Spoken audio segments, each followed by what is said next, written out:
Hello, everyone. Welcome. Thank you so much for being here. My name is Rabbi Jenna Shah. I use the pronouns they and them, and I'm the Associate Director of Israel Campaigns and Education at TRUA, where I lead much of our work around Israel-Palestine and anti-Semitism. TRUA brings together over 2,300 rabbis and cantors from all streams of Judaism, together with members of the Jewish community, and we act on the Jewish imperative to respect and advance human rights of all people. Before we start today's call, I want to share a couple of quick logistics. Because so many of us are perhaps feeling raw and emotions are high, we've decided to disable the public chat for today's webinar. Our emotions really matter, and they're part of what makes us human. And that said, it's so easy to perhaps misunderstand a chat or fire off a chat, and it can be very easily misunderstood. So we want to hold the emotions, they matter, and we want to uplift them. But at the same time, we are disabling the chat. So please feel free to send a message to the hosts, and we will collect them and send them to the presenters. And we apologize in advance if one of our presenters don't have time to see your questionings.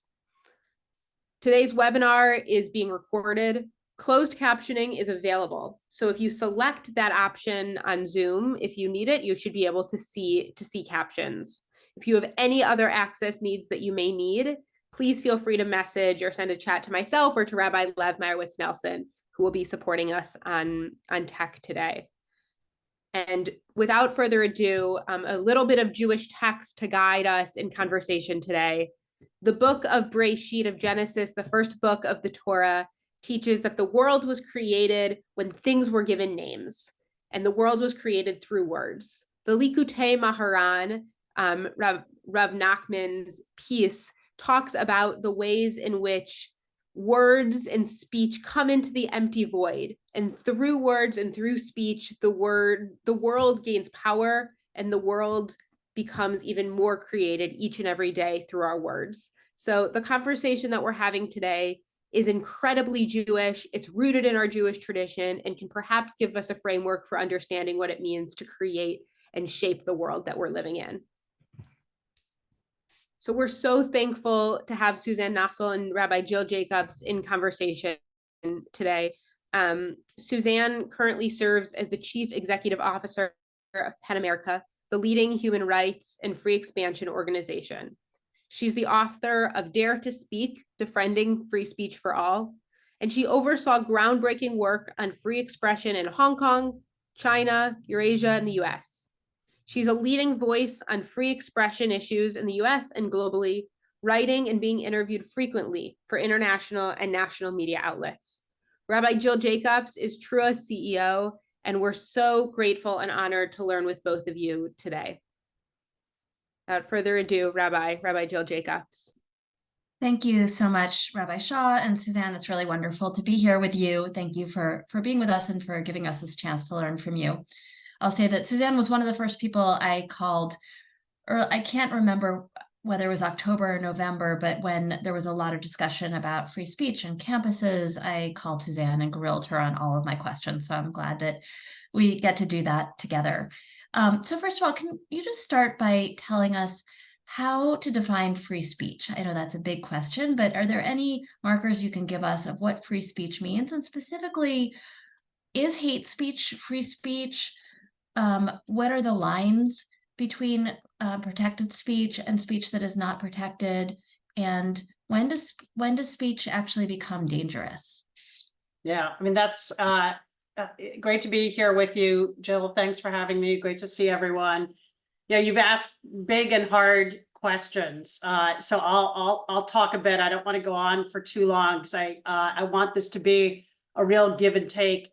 You know, here in the United States, when we think of free speech, people sort of reflexively think of the First Amendment. And the First Amendment is kind of this defining bedrock when it comes to free speech. But really all it does is restrict the power of government to make laws that affect not just free speech, but also press freedom, freedom of assembly, religious freedom, the right to petition the government.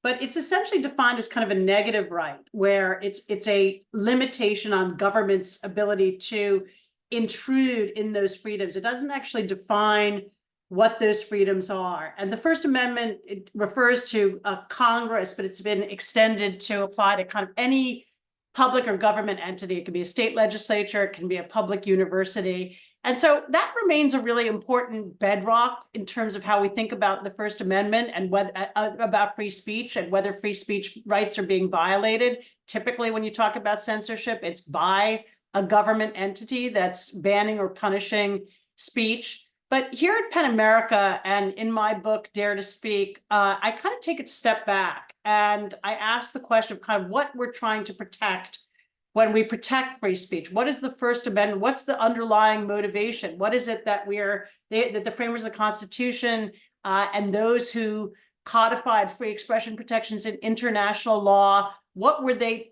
trying to hold fast to and to safeguard? And when I answer that question, I think one has to think about both free speech and sort of open discourse. This idea, you know, the ideal that has now become, I think in many ways tarnished, but of an open marketplace of ideas, of a real give and take in society where people have the liberty to express themselves, voice their ideas, exercise their creativity, challenge those in positions of power and authority. And I go through in my book, you know, why it is that these, whether it's philosophers or legal scholars or Supreme Court justices, the rationales that they've given over time for the need to protect free speech. And it's a whole range of things. It's the belief that freedom of speech helps sort out and separate truth from falsehood, that it helps make a better society because you can contest what would be the right policies, what are going to be the implications of different decisions that politicians or leaders might make, that free speech is a catalyst for scientific advances and innovation, that where you have an open discussion and debate and people can put out ideas and shoot each other's ideas down, that you get to progress in all of these important areas. creativity and artistic freedom, the enjoyment that we derive from literature, painting, visual arts, film, all of that depends on the ability of creators to freely express themselves without constraint. And so there are all these social goods that underpin this protection for free speech that we see both in the US Constitution and case law, as well as internationally. When you get to the question, Jill, of hate speech, and is hate speech free speech, the answer kind of by and large, especially in the US, is sort of yes, in that we don't have a category of hate speech that is classified as an exception to the First Amendment, where we give the government power to ban and punish speech in ways that we ordinarily do not. There are exceptions to the First Amendment, and some of them can overlap with what we would colloquially call hate speech. For example, harassment in the workplace, or incitement to imminent violence, or true threats. Some of those might intersect exactly with what we would construe and consider as hateful speech, but those terms each have specific legal definitions and requirements. And so if hate speech fits those requirements, if it constitutes a true threat, if it's incitement to imminent violence, and we could talk more about what these things actually mean and how they're defined, then yes, the hateful speech will be outside the bounds of First Amendment protection. But the mere fact that someone experiences speech as hateful, even if someone has a hateful motivation in terms of what they say, here in the United States, that remains protected speech. Now, under international law, the kind of ability of governments, the scope that governments have to regulate speech is broader. We have the most protective regime for free speech, really, of any jurisdiction in the world, where it kind of comes into play most clearly is on the question of incitement. Here in the United States, under the First Amendment, states can ban incitement to imminent violence, but that has a very specific definition, and it must be an admonition, an urging of other people to engage in a violent act kind of pretty much right away. If I was telling everybody on this webinar to go out and attack someone physically, that could be incitement to imminent violence. But if I said to them, let's do it tonight at 7 p.m., that would not qualify because it's not imminent. So it's a very strict standard. Now, under international law, there's provision for banning and punishing incitement to hatred, incitement to violence more broadly, even if not imminent, incitement to discrimination. And so a lot more of what we would classify as hateful speech, like say a racial slur, for example, or dehumanizing speech that denigrates members of a particular group, under international law, and say in Europe, that would be considered probably incitement to discrimination or incitement to racism, and someone could be prosecuted for that. I'm sure most of the participants on this call know that in much of Europe, Holocaust denial is banned as kind of incitement to hatred, whereas in this country, under the First Amendment, it cannot be banned. It is permissible. And so, that question of the overlap between free speech protections and hateful speech does depend in part on the jurisdiction. But I kind of have argued actually in the past that even the term hate speech is not terribly helpful because it means different things to different people. It means different things in different jurisdictions. Some of it is 100% protected, some of it is not. And so you're talking about really quite a broad category. Thank you. So I want to dive into, well, first of all, I want to say that this whole question about free speech it's a very Jewish conversation, I think. First, because Jews, we love arguing. We've been arguing since we existed. And of course, we have the example of the Talmud of rabbis who are sometimes straight up nasty to each other, right? They're not always like, oh, I'll listen to your opinion. Sometimes that's a stupid opinion. Please leave the Beit Midrash. But we do have multiple opinions recorded, even ones that are essentially thrown out. And of course, in the US, famously, Justice Brandeis created the counter speech doctrine, the idea that you counter bad speech with more speech. And I think Jews have been at the receiving end of restrictions on free speech, whether it's McCarthyism or even before in the First World War, censorship of the forward for publishing anti-war articles, right? So there's a lot of places where we found that the lack of free speech doesn't work out well for Jews. But now we're in a situation where the arguments that are happening on college campuses in particular are about speech that is making some of it that is absolutely anti-Semitic, some of it that is, I would say, not anti-Semitic, a lot that's in the gray area in the middle, but that's making Jewish students uncomfortable, and there's calls for restrictions on that speech on campus.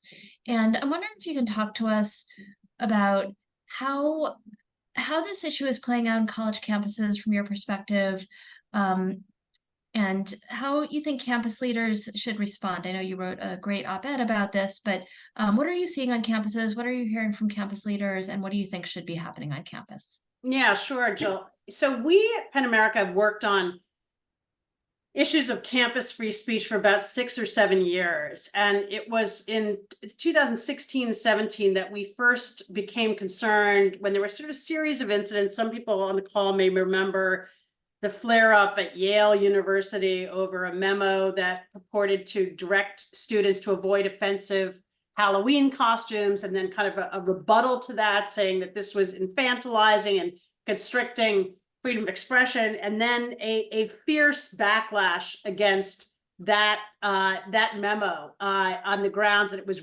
that the effort to kind of police Halloween costumes was about racial sensitivity and avoiding costumes that could be considered objectionable to whether it's Native Americans or people from different nationalities. And it led to this whole flare up and debate over campus free speech. There were several other incidents around that time. And we began to worry as a free speech organization that we were sort of losing the thread when it came to young people, that young people seemed ignorant about why it is that we protect free speech, their own stake in free speech protections as safeguards that, whether you're waging a struggle for racial justice or women's rights or immigrants' rights or climate justice, that you depend upon free speech protections in order to press your arguments, to assemble, to challenge those in positions of power. We began to worry that students were losing sight of that they increasingly saw free speech protections as a kind of smokescreen for hatred, as something that shielded those who were saying and doing things that were offensive and objectionable and targeting of minority groups, and that those people were hiding behind kind of the veil of free speech and using it to legitimize expression that created a hostile environment for some students. And so we began to do research and analysis and really try to parse what was going on campus, with calls for so-called safe spaces, for trigger warnings on syllabi, for certain controversial speakers to be disinvited from the campus. And what we saw was a tension between the drive to make the campus a more equal and inclusive place, recognizing the fact that the campus population has changed drastically over the last couple of decades. You no longer have any one single racial majority group on the college campus. White people are no longer the majority on most campuses. You have higher levels of immigrant students and international students than ever before.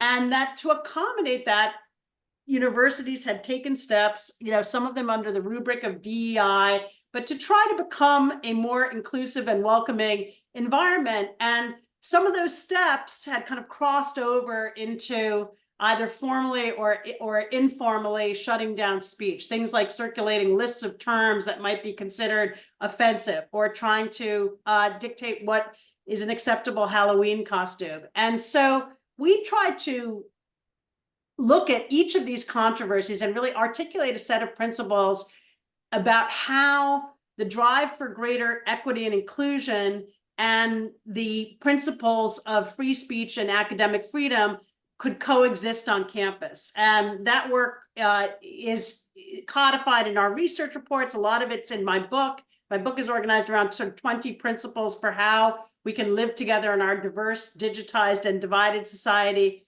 without curtailing free speech. And so that's sort of the backdrop that we brought in. We've done work with many dozens of universities across the country, trainings and engagements to help them troubleshoot, to prepare, whether it's faculty or staff or students, to engage in this kind of robust debate that is at the and should be at the heart of campus life.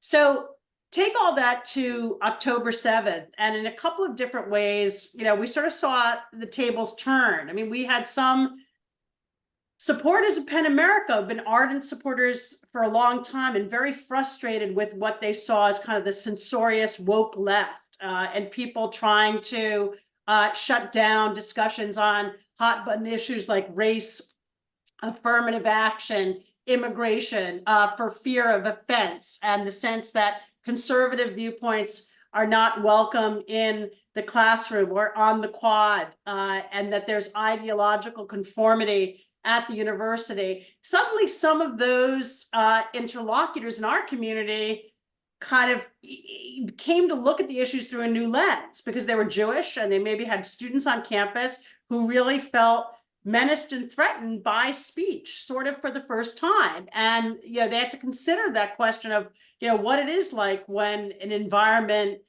due to expression and open expression comes to feel threatening, a place where you're unwelcome, where you're being called out and stigmatized. And it's been sort of powerful to see people kind of having to reevaluate some of their assumptions. And then on the other side, equally, if not more so, you have people sort of on the further progressive left who have for a long time sort of either called for or expressed sympathy for the idea that free speech goes too far, that you're protecting offensive speech, that you're allowing people to ride roughshod over the rights of minority groups, that people's sensitivities need to be taken into account. People shouldn't have to be subjected to speech that they find unsettling or that makes them uncomfortable. All of a sudden, some of them are now in the position of being the ones out on the quad, kind of shouting the slogans that other people say constitute hate speech and are deeply offensive, and create a feeling of even lack of safety on the campus. And so it's been a really interesting period for all of these issues. What we've tried to do as an organization, I can't say it's been easy, is stick to our principles, stick to the idea that you want to err on the side of free speech, that the answer to hateful speech and expression, it does not lie in banning and punishing speech, paring back the protections of the First Amendment, or even in the case of private universities, most of which have taken on voluntarily really robust commitments to free speech, that the answer is not to sort of suddenly reevaluate all of that, but to figure out and mount a robust response to rising anti-Semitism that can comprise all kinds of things that do not involve banning and punishing speech, and that those approaches are the better ones to adopt. And just to kind of run through some of what campuses are doing and can be doing, doubling down on physical safety and security, so that people who feel like they may be vulnerable on campus at least know that physically they're not vulnerable. They have somebody who can escort them back from a Hillel event, or events are provided with extra visible security, so nobody's worried about a tense verbal altercation spilling over into violence. They can educate students about the meaning of speech, so that people can't sort of use this claim of ignorance. I think we've seen a lot of that, and from us, for years we would deal with these controversies around the N-word, and it would be some professor somewhere who voiced the N-word out loud in a class, quoting from literature, or sometimes in a law school class, illustrating, for example, it's kind of an archaic doctrine of fighting words, and they would allocute the N-word. And in recent years, students began to react to that very, very strongly and call for discipline or for the removal of those professors. There are people who did lose their positions in relation to the N-word. And the view that we took at PEN America is that it should not be banned or punished, but people should be conscientious in their use of words, that they need to, if they're standing up there in front of a class full of people in their 20s, they need to know how that word is going to land. Like that's part of the duty of care that you have if you have a powerful platform, is to understand your audience, is to be up to date in terms of terminology. And you can't just use the excuse of, I didn't know, I've said it for years, I didn't mean anything by it. And I think the same is true when it comes to a phrase like river to the sea. And, we had a lot of that sort of in the early days post October 7th, where people would say, look, I didn't mean it as, a mandate for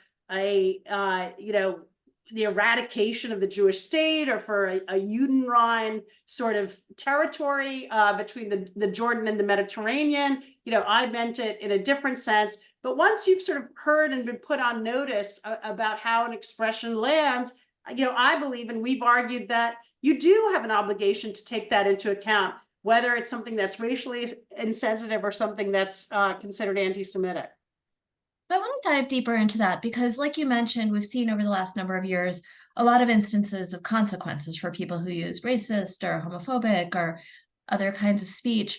And like you mentioned, a college professor being fired, or we've seen it from high school students getting kicked out of school for videos that they've put up, or losing their college admissions. And we've seen professionals, and we've seen it in a lot of different arenas. And one of the first places I remember this showing up right after October 7th is that there was a law student at NYU who wrote something that I will say was anti-Semitic, right? It was justifying Hamas's atrocities, and who lost their job at the law firm that they were going to go to work for after graduation. And it very much paralleled other kinds of consequences that we've seen in other arenas. But of course, there was, as you said, people maybe on the left are less, people who were often policing this kind of speech were not used to having that turned back against them. And so there was kind of an outcry in some arenas. And we've seen other people who have lost positions. We've also seen college students, we've seen these doxing trucks, like with big screens for college students who have said different things. We've seen, in some cases, the people who are facing these consequences are people who have high level positions. We've also seen there's a particular Twitter account, X account, that just kind of highlights really random people who are tearing down hostage photos, or who tweeted out something, and sometimes those people end up losing their jobs. And so I wonder if you can talk through the question of consequences and accountability. So where do you think that there should be accountability for anti-Semitism or other kinds of racist speech, or homophobic or xenophobic or Islamophobic speech? Where do you think there should be more, to say, openness or educational possibilities? How do you relate to some of these different ways that we've seen the response to people who, in some cases, are using straight up anti-Semitic speech? In some cases, it's maybe pro-Palestine speech that's not. In many cases, it's in those gray areas. Yeah. A couple of things. When that first began to happen, I wanted to look back and remember exactly what I had said. I remember there had been an incident a few years ago, kind of in the wake of George Floyd, where there were some students who were admitted to Harvard who were then found to have racist commentary in their social media. It was even a few years old, and the university rescinded their admission. And I said at the time, I thought that was too draconian, that it might have been proper to ask them to wait a year and maybe to undergo a program and, come to an understanding, a better understanding on racial issues, but that the idea that their admissions was summarily withdrawn was excessively punitive, and also failed to reflect the fact that they're young people. And, most of our young people kind of grow up in insular communities. And so to expect that everybody's going to kind of be 100% with the program on how we see all of these complex issues in society, I think is unrealistic, and a kind of abandonment on the part of the university of their obligation to help people acculturate and develop and evolve their values. So on the incidents that have happened over the last few months, what we've said is when it comes to doxing, like sort of someone who's an intermediary, who's trying to expose and sort of set the stage for punishment, that we really reject that is creates an environment of fear and chill and a kind of snooping and vigilance that is it's inimical to a freewheeling environment on a college campus. I think it evokes, some past eras. You mentioned, I think, the McCarthy era, where people are kind of policing one another, and there's a kind of paranoia that can develop. And I think it's corrosive to society when we feel like there are others who are kind of constantly monitoring what we say and trying to make the consequences so much larger. And obviously in the digital arena and on social media, that's so much easier to do because there's a permanent record of everything. It might have been way back when you'd circulate a pamphlet with someone's name, and by the time, once all those were thrown in the trash, no one would ever see it again. That's not going to happen. I mean, this girl from NYU will be forever associated with that incident. With that said, I do think when it comes to, say, a law graduate who is about to go into a law firm, I think some different equities kind of come into play. I mean, that law firm faces the problem of, these pamphlets having been seen, or a publication having been seen widely, the student leader being very easily Googleable. So if she's on staff and a client, sees that she's assigned to their case, and her remarks are frankly anti-Semitic, that puts the law firm in a difficult position. I think it also, raises a judgment issue for someone who's about to enter into a profession where you are doing client work, of all kinds, and having the ability to recognize that your own personal views, may not be something that should be front and center publicly, when you're walking into that kind of professional environment. And so I think the judgment questions are also kind of validly raised. I recognize that it sort of seems like a draconian result. There's pretty much no question they're within their rights to do that. They're a private firm, and they're not subject to the First Amendment. They can hire and fire whoever they choose. It wasn't on the basis of race or nationality. There are other cases that are kind of more complex where I think race and nationality is coming into some of the restrictions on freedom of speech. So I think they're within their rights. I can see why they reached that decision.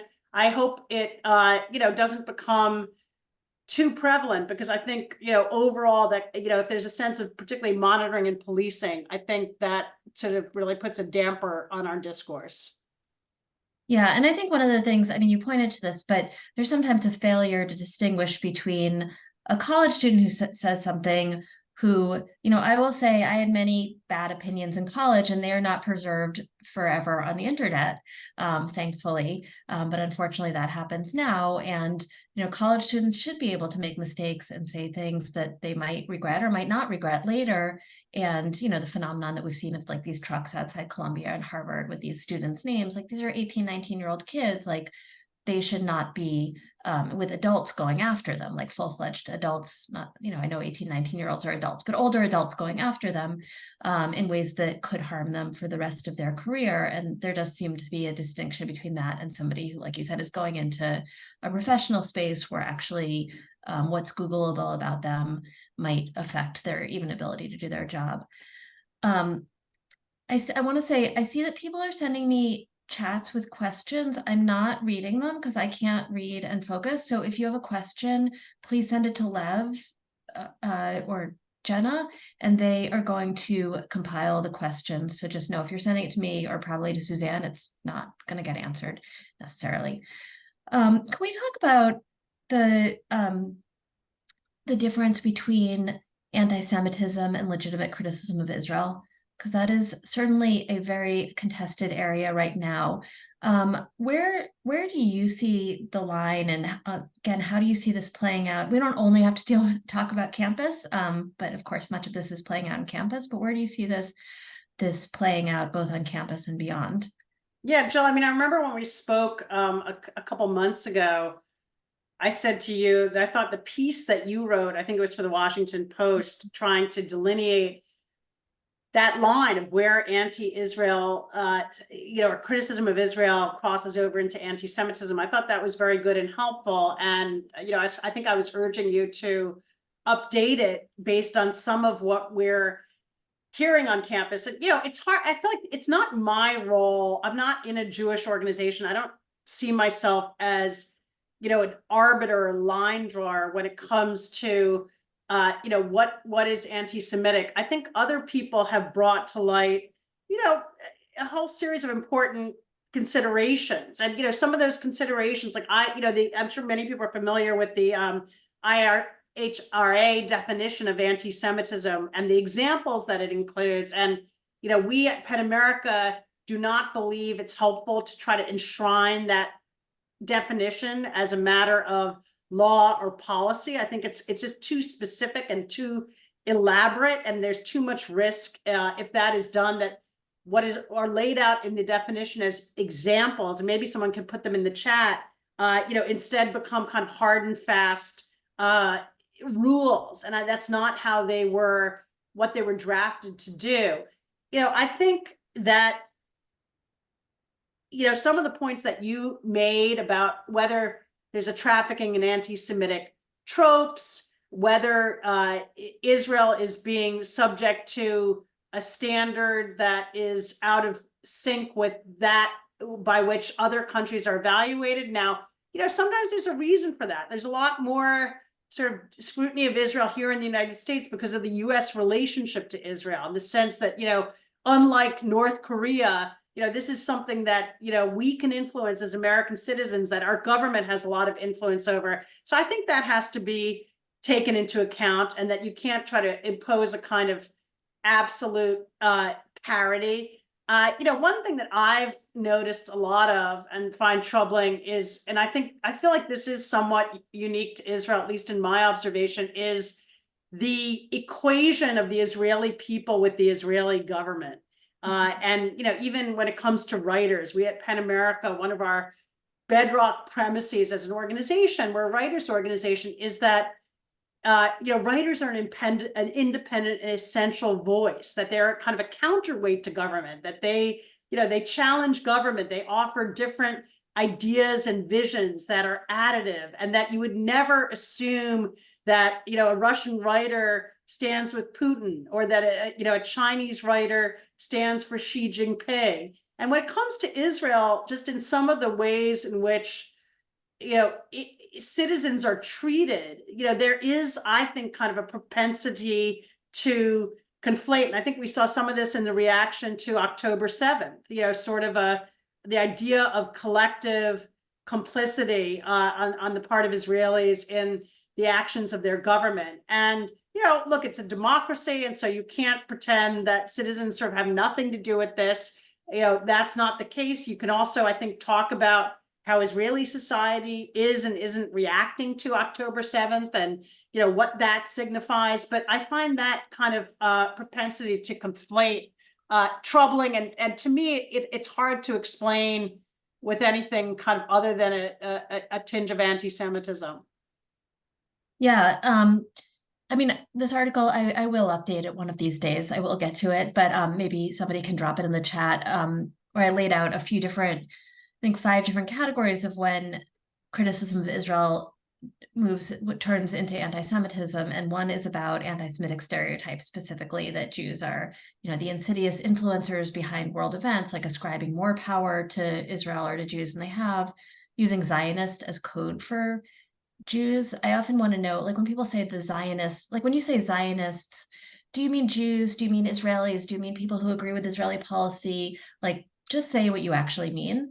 It's much easier, right? Denials of Jewish history. These aren't real Jews. We hear that a lot, right? Today's Jews aren't real. They're descended from Khazar converts, or there was never any Jewish history in Israel, like expecting all Jews thinking that the Israeli government speaks for Jews, or all Jews speak for the Israeli government. I'll say this is my example from like a few hours ago. I just posted something on Facebook that I was at an event with my friend and colleague, Rabbi Sharon Brous, promoting her book. And I just posted something about like, it was great to be there, you know, celebrating her beautiful book. And of course, somebody comments in my post something like, when are you going to say X, Y, or Z about Israel, right? Like, that's not actually the conversation we're having. Or, you know, somebody posting their challah on Instagram and somebody says, free Palestine, it's nothing to do with your challah. And then the place that we've seen this, like Suzanne said, really since October 7th is dismissing the humanity of Jews. So like the just even celebration of October 7th in some quarters, saying that all resistance is justified. No Israelis are there's no such thing as an Israeli civilian, because even the babies are going to grow up to go into the army, right? There's a legal definition of civilian, and basically somebody who is not currently in combat is a civilian, even if they have been. But you know, of course, if they're a baby, I mean, and so we've seen some of that for sure. It's come out. So actually, let me just ask. Just, you know, I think sometimes in the Jewish world, we think that our situation is unique. And I'm wondering if like there's been other times in history when you've seen that free speech has been so contested that we might be able to learn from. You know, I think it's always been contested, and these boundaries between, you know, sort of free speech and hateful speech, you know, have been fought over, you know, throughout the 20th century. And US case law, you know, there are cases sort of dealing with, you know, how to define the doctrine of fighting words or what constitutes a true threat. And I think there is, you know, as I touched on, kind of a parallel between the arguments that have been made by other racial minority groups in recent years on campus, that the campus should be, you know, an inclusive and welcoming place. And, you know, and I think that's true. I sort of believe, someone said to me at one of our campus free speech events a long time ago, it sounds paradoxical, but that students need to be comfortable enough to be uncomfortable. And I think it's the idea that if you feel as kind of a certain baseline of acceptance and you're not perpetually threatened and feeling like you're on the verge of being attacked, you know, verbally wherever you go, then you kind of get to a point of equilibrium and resiliency where you can hear something very offensive. Like, you know, you could be triggered by that person's response to your Facebook post, but you're also kind of able to put it aside and say like, you know, that bothered me, but I'm not gonna, you know, let it take over my day. I'm not gonna feel like I have to, you know, fight back. I'm not gonna report her to Facebook, you know, for having made an anti-Semitic comment. And I think there is a kind of equilibrium that we need to get to where we're not banning and punishing. And I you know, this is sort of the thrust of my book, that if we can use our free speech rights in conscientious ways, if we can exercise a duty of care to think about how our words are going to land, you know, with the audiences we're engaged with, that, you know, we can create an environment where people can push the boundaries, because it's not happening all the time. And I think this is kind of the case on some of the campuses where, you know, they've done relatively well with this. You know, my son is at Yale. I've asked him many times about kind of what the environment has been like there in terms of Israel Hamas, and he says it's really not that bad. And then kind of like when something happens, like they had this incident with a menorah, there's a Palestinian flag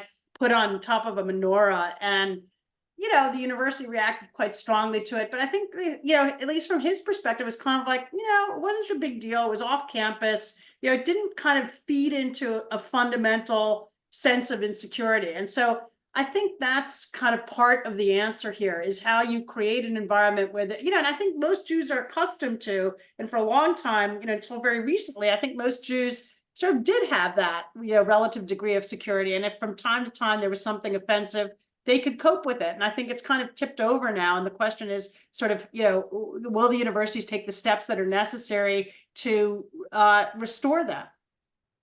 Thanks. Okay, so I'm getting some questions now from Jenna. So there's a couple of questions that have to do with specific phrases like free Palestine, from the river to the sea, and globalize the intifada. So I'm wondering how you think about those phrases.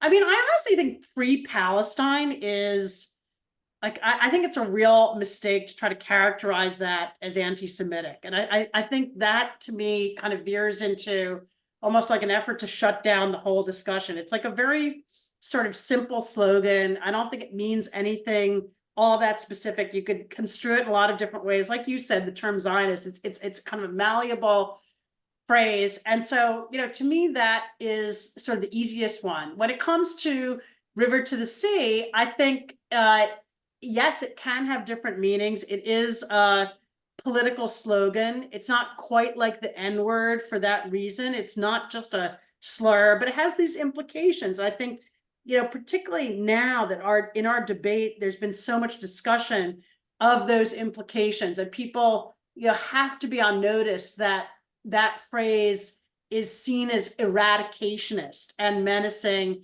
And we've always argued that the people who are kind of on the receiving end and who may feel kind of victimized by speech, that they have, a special role in helping us as a society sort of come to an understanding of ambiguous terms, that their perspective, needs to be given due weight in that, decision making. And so I think the perspective of Jews who've called out that phrase again and again, deserves that weight, that those who use it, are using it in a way that is denigrating and, kind of threatening. Does that mean it can be banned?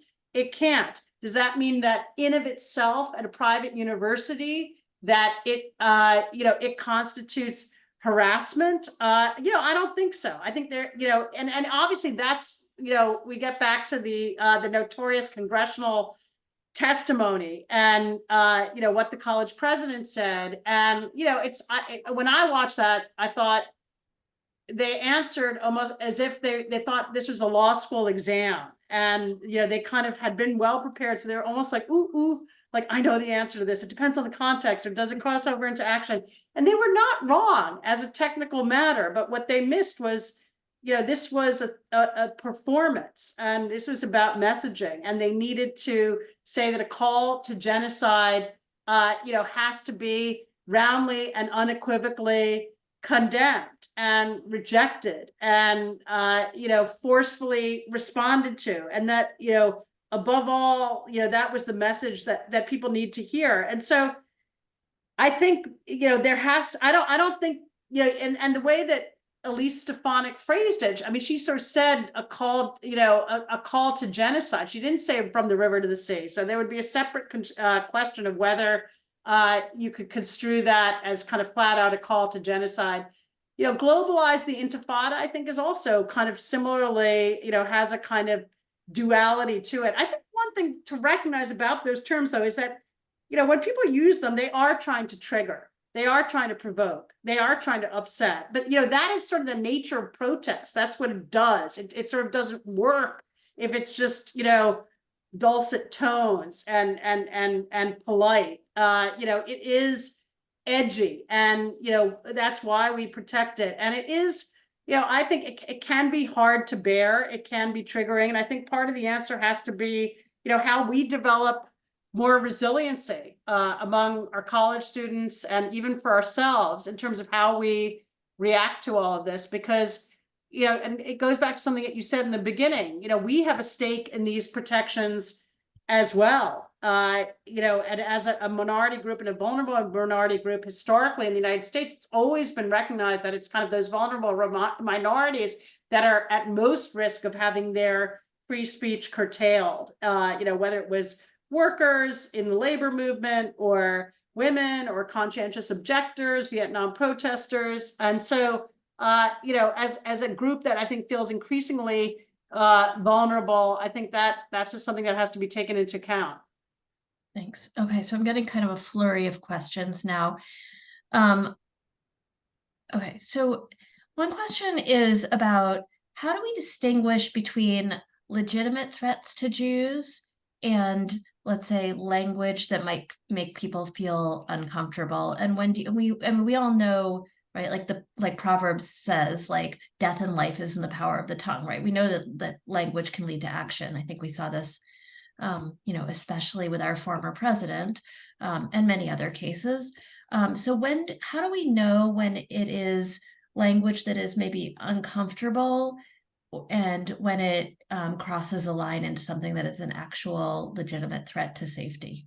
Yeah, I mean, like the Cornell example is really, I think, the only one where someone's actually being prosecuted for a threat, or the only instance that I know of, where I think it was a direct threat, of an attack on the Hillel. It was pretty explicit. And something like a political slogan, globalize the intifada, or from the river to the sea. I mean, that's not going to be a threat. They're not threatening to sort of do anything to anyone, in the physical world. The definition for a true threat, in terms of meeting the criterion for being an exception to the First Amendment, is very high. It has to be a threat that has a realistic possibility or probability of being carried out. And so, that exception is pretty narrow. I think, where what's going to be interesting is, some of the tensions between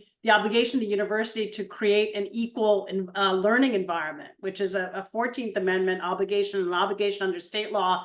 There's a new lawsuit that was just filed at Harvard alleging that the failure to deal adequately with anti-Semitism, falls short of that obligation. And, if that's true, the First Amendment would not offer protection, but it's not about so much what people said as what the university did not say, and how they did not, how they did or didn't respond to kind of a rising climate of anti-Semitic speech and action on the campus. Right. There's a specific question about the UPenn Palestinian Writers Conference and the pressure on UPenn to cancel, or the person wrote suffer for, I guess that was specific language that was used, that conference. And of course, the president of University of Pennsylvania, like both because of that and because of the congressional hearings, ended up resigning. I'm just wondering what you or what Penn had to say about that conference.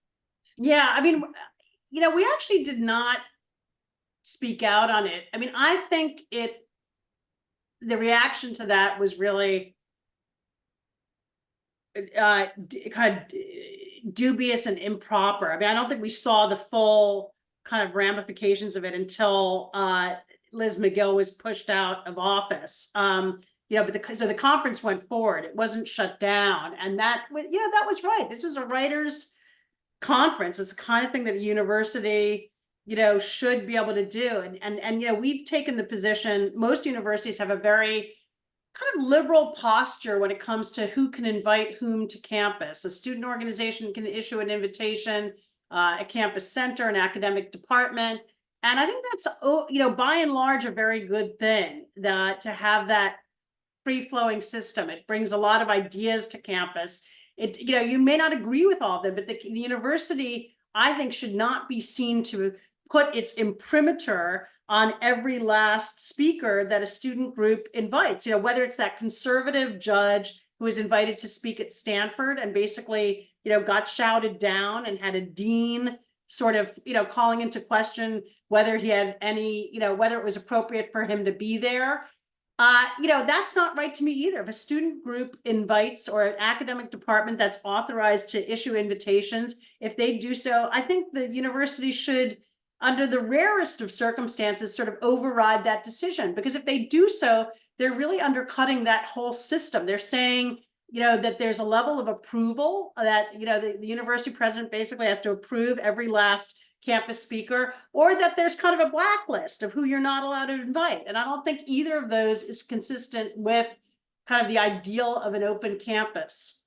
So, I think that conference, was not improper. Some of the choices may have been bad, I haven't looked at all the writings of everybody who participated. The organizers may have made ill-advised choices and kind of platform people that, we could all agree, didn't deserve that megaphone. But I think the principle for the liberal system is actually kind of more important than whether any particular decision is right.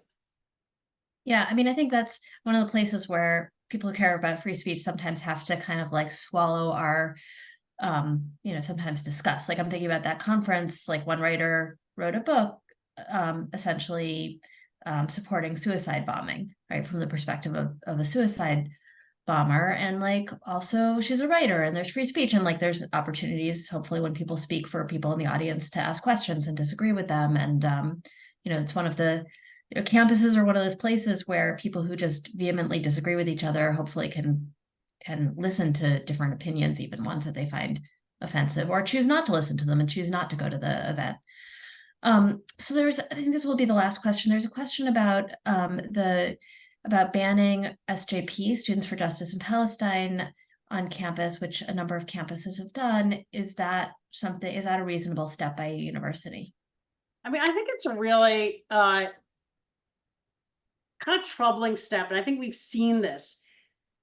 I do think universities, where they have rules, they should be enforcing those rules. And so if any organization is persistently violating those rules, that could be the basis for suspension. But in some of these cases, it's honestly like at Brandeis, they didn't really spell out exactly what it was that had broken those rules. And so it sort of left room to think that this was just about sort of the nature of the viewpoint being expressed. And I think that is very problematic at a university. And it also seeds, we saw this at Columbia, like that, then there's this huge gathering on the quad of all these people are protesting the suspension of SJP, and their suspension was only until the end of the semester. So was it really worth sort of suspending them for a month and only to elicit that reaction? So I think it should be a last resort. I think when a university does it, they need to spell out very clearly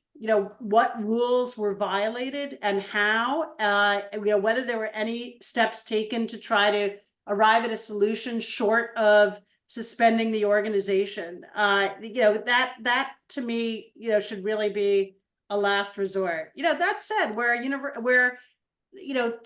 rules are neutral, where you're allowed to host an event, who's allowed to host an event, it is right for a university to uphold those rules, where people are disrupting, a classroom, a building, by chanting in a way that makes it impossible to carry out a class. That's improper, and that rule should be enforced no matter who is doing the chanting.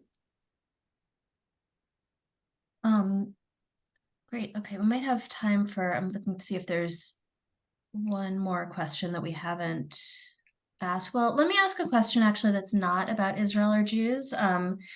But when we look past this moment, or when we look past Israel, we're also going into an election year, and an election year with a former president on trial and the leading candidate, as we know, for the Republican nomination. And I'm just wondering what PEN America is thinking about in this election cycle. How are you thinking about free speech? How are you preparing for whatever might come in the next several months? Yeah, I mean, I'd say with a sense of some alarm, we have a program that deals with disinformation, political disinformation, and we see a lot of the guardrails being dismantled. The companies, social media companies, have decimated, or in some cases done away with, the teams that adjudicate that content. We have civil society organizations that have come under political pressure and investigations and lawsuits, so they've had to sort of stay their hands. We have new technologies that are being rolled out, including AI enabled, to propagate disinformation in more sophisticated and evasive ways. And so, it's a bit of a perfect storm, I am afraid, when it comes to how we keep discourse open. We're sort of gearing up for vigilance and to play our role of, kind of calling out the truth as we see it, supporting those who stand on the side of factual information and the imperative that of people to be able to cast an informed vote. Thank you. Yeah, I think we are all very nervous about all of this. Well, I just wanted to thank everybody for being here, for being in this very rich conversation with us. And please, follow I'm sure you'll be getting more emails about upcoming Zooms, upcoming opportunities to learn with us, to take action with us. So I want to just say thank you very much to everybody for being here. Thank you to Rabbi Jenna Shah and Rabbi Lev Meyerowitz-Nelson for running all of the things from the Torah and the tech and the questions. And especially thank you to Suzanne for sharing your wisdom with us during this very difficult moment. So thank you to everybody. Yeah, thanks so much, Jill, for having me. And if anyone wants to hear more, feel free to reach out or to look at our website at pen.org. We have all kinds of resources on these issues, and happy to partner with you and to share and to collaborate. Thanks a lot for having me. Thank you. Bye.